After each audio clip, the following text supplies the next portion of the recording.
بسم الله الرحمن الرحيم. waxaan rabaa halkan inaan ummadda Soomaaliyeed iyo dhammaan inta daneynaysa arrimaha doorashooyinka dalka Soomaaliya aan kula wadaago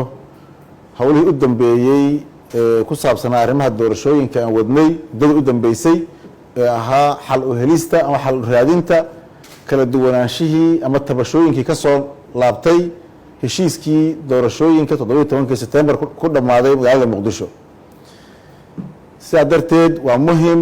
in la helo macluumaad ama warbixin ku saabsan hawshii socotay muddooyinkan dambe. sidaa la wada socotaan waxaa jiray wada hadallo ku saabsan xal u helista arrimaha doorashooyinka oo aan toddobaadyadii la soo dhaafay ku tegay magaalooyinka Gaalkacyo, Garowe iyo Muqdisho si la isugu soo dhaweeyo aragtiyada kala duwan ee laga qabo sidii doorashooyinka dalka hore loogu sii wadi lahaa. aniga oo taas ka duulaya waxaan guddiga doorashooyinka heer federaal ka codsaday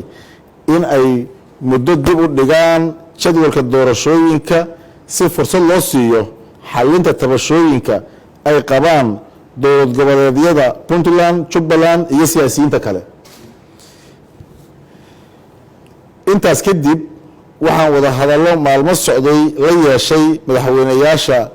Puntland iyo Jubbaland,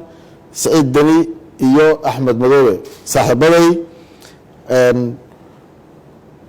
waxaan uga mahadcelinayaa in ay iga aqbaleen inaan ka wada shaqeyno sidii xal waara looga gaari lahaa arrimaha lagu kala aragti duwan yahay ee doorashooyinka ay ku qabsoomi lahayd waqtigeeda. waxaan si gaar ah ugu mahadcelinayaa madaxweyne Saciid Deni oo runtii ila qaatay ama isla qaadanay xal u helista arrimaha lagu kala duwan yahay. hawshaas aan u istaagnay waxaan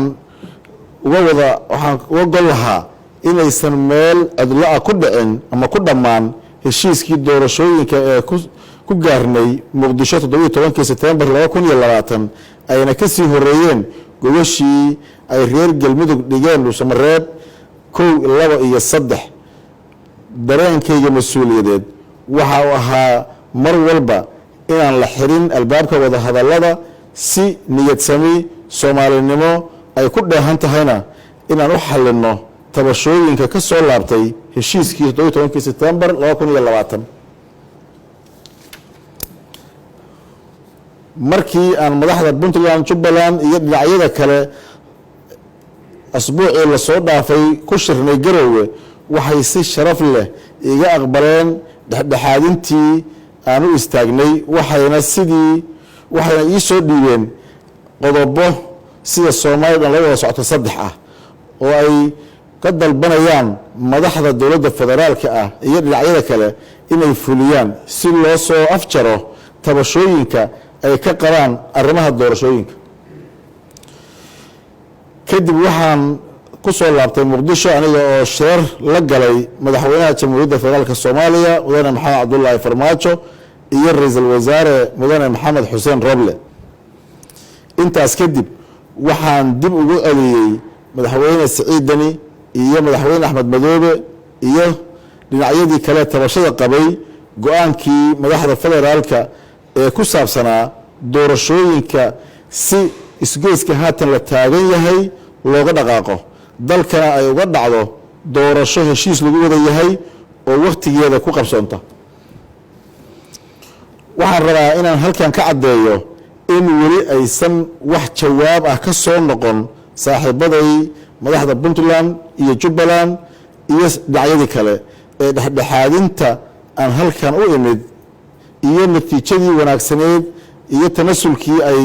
muujiyeen madaxda qaranka. waxaan rabaa inaan shacabka Soomaaliyeed iyo inta doorashooyinka daneynaysa halkan kala wadaago in dowlad goboleedka Galmudug ay samaysay intii karaankeeda sidii dalkan lagu gaarsiin lahaa hanaan doorasho oo heshiis lagu wada yahay si hore loogu soo wado dowlad dhisidda dimuqraadiyiinta dalka Soomaaliya aan lagana dhumin waqti dambe oo dheeraad ah wadanka si doorashada ay ugu dhacdo waqtigeedii dadkuna aysan u soo gelin banaanaan ama gaab u soo gelin